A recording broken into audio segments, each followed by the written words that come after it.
Long ago, in the ancient land of Greece, there lived a woman whose name was whispered with fear, Medusa. They said snakes grew from her head. They said her eyes carried a curse. And they said anyone who looked directly into her eyes would turn to stone. Kings sent armies to destroy her. Warriors entered her forest and never returned. Even the bravest hunters refused to speak her name after sunset. But there was one thing the legends never explained. Why couldn't Medusa remember the face of the last person she loved? And why, after hundreds of years, was there one boy who could look directly into her eyes and remain human? His name was Leo. He was 13 years old and lived in a small village at the edge of a forbidden forest. Leo had grown up hearing stories about Medusa. His father used to tell him, "Never enter that forest. Never follow the voices you hear inside. And whatever you do, never look into her eyes." Leo always wondered why his father sounded more afraid of Medusa than anyone else. Then one autumn morning, his father disappeared. The villagers said wolves had taken him, but Leo didn't believe them. His father's hunting knife was found near the forest entrance, and beside it was a single stone hand. Leo knew exactly what it meant. His father had found Medusa, and now Leo was determined to find him. That evening, Leo entered the forbidden forest alone. The deeper he walked, the quieter everything became. No birds, no insects, no wind. Then he noticed something strange. Stone statues stood between the trees. Warriors, hunters, kings, hundreds of them, all frozen in different poses. Some looked terrified, others looked as if they had been running. Leo whispered, "What happened to you?" A woman's voice answered from behind him, "They came looking for a monster." Leo slowly turned.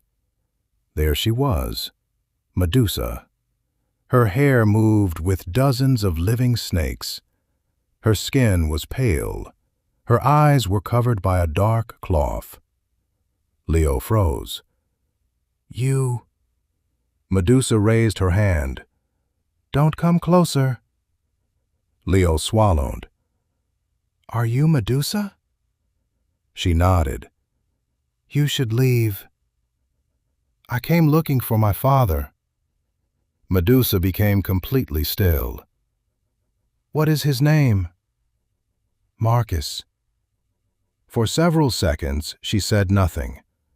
Then one of the snakes around her neck lifted its hand. Medusa whispered, "Your father came here." Leo's heart raced. "Where is he?" "He is alive." "Where?" Medusa pointed deeper into the forest, but before Leo could move, she grabbed his arm. "Listen to me. Whatever happens, do not look into my eyes." Leo nodded. Then he noticed something. Medusa's hands were shaking. "You aren't going to hurt me?" She laughed bitterly. "I don't get to choose who I hurt." "Then who does?" "The curse." She removed the cloth covering her eyes. Leo accidentally looked directly at her. Nothing happened. No stone, no pain, no magic. Medusa stared at him in disbelief. "You..." She stepped backward. "That's impossible." Leo touched his face. "I'm still alive." Medusa approached him carefully. For the first time in centuries, someone had looked directly into her eyes and survived. Then she remembered something, an ancient prophecy. One day, the prophecy said, a child born from the blood of a betrayed hero will look into the eyes of Medusa and see the woman beneath the monster. Medusa stared at Leo. "Who was your mother?" Leo shook his head. "I don't know. My father never talked about her." Medusa's expression changed. "Your father lied to you." Before Leo could ask why, a horn sounded in the distance. Medusa immediately covered her eyes. "They're here." "Who?" "The king's hunters." Hundreds of soldiers stormed through the forest. Their leader held a golden shield. He smiled. "Medusa, we finally found you." Leo stepped between them. "Leave her alone." The soldiers laughed. "Boy, do you know what you're protecting?" Leo looked at Medusa, then at the statues around them. Suddenly, he understood. "They aren't statues. They're people." Medusa lowered her head. "They were." The captain raised his sword. "Kill the boy." The soldiers charged. Medusa removed the cloth from her eyes. One by one, the soldiers turned to stone. But the captain kept moving. His golden shield protected his face. He attacked Medusa. Leo grabbed a fallen sword and tried to stop him. The captain knocked him into the dirt. Then he raised his weapon. "Your father died protecting this monster." Leo's eyes widened. "What did you say?" The captain smiled. "Your father discovered the truth." He learned that Medusa wasn't the monster the kingdom claimed she was. He tried to expose us. So we made sure he never left this forest. Leo looked at Medusa. "Where is my father?" Medusa pointed toward a cave. "He's there." Leo ran inside and found his father alive, but badly injured. "Leo?" His father stared at him in disbelief. "How did you find me?" "Medusa." His father froze. "She saved you?" Leo nodded. His father closed his eyes. "Then the truth must finally come out." He revealed the secret the kingdom had buried for generations. Medusa had once been a guardian of the kingdom. She protected villages from monsters. She saved children from invading armies. But the king became terrified of her power. He ordered his priests to curse her. They transformed her into the creature everyone feared. Then they spread stories claiming she had always been a monster. The statues in the forest were not victims of Medusa's cruelty. They were soldiers who had come to kill her. And every statue was someone who had attacked first. Leo returned to Medusa.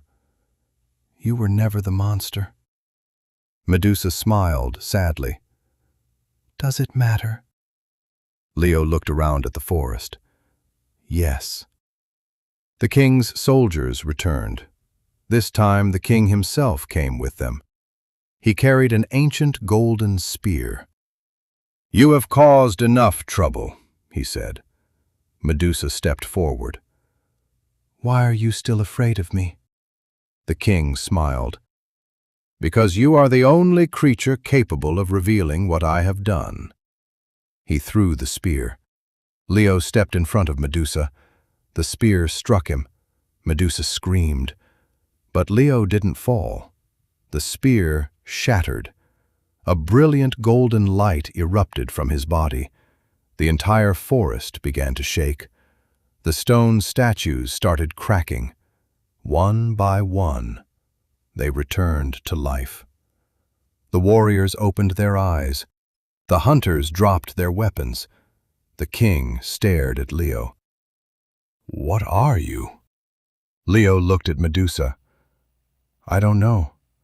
Medusa suddenly understood. Leo wasn't immune to her curse by accident. He carried the blood of the ancient gods. His mother had been a forgotten goddess who had once protected Medusa. Leo had inherited her power, and the curse could not turn its own bloodline to stone. The king tried to run, but the warriors surrounded him. For the first time, the truth was stronger than fear. The kingdom learned what had really happened. The king was removed from power. The curse that had imprisoned Medusa for centuries was finally broken. But Medusa didn't become beautiful again. She didn't lose her snakes. She didn't become someone else. Instead, she remained exactly who she was, because Leo had taught the kingdom something important. A monster isn't defined by how it looks. It's defined by what it chooses to do. Years later, Leo became the guardian of the forest. Medusa remained beside him. The statues disappeared. The forest became a safe place where children could play. And whenever someone asked Leo why he wasn't afraid of Medusa, he always gave the same answer. Because I looked into her eyes, and I saw someone who had been waiting hundreds of years for somebody to see the truth. Some say Medusa still lives deep inside that ancient forest. Some say her snakes whisper warnings to travelers who enter with evil intentions. And others say that if you ever get lost beneath the ancient trees, you may hear a woman's voice asking, "Are you here to hurt me?" And if you answer, "No," she may let you pass. Because sometimes, the creature everyone fears is simply someone who has been waiting for one person brave enough to look beyond the curse. If you enjoyed this legendary adventure, don't forget to like the video, subscribe to the channel, and turn on the notification bell for more stories about gods, mythical creatures, ancient curses, and forgotten legends.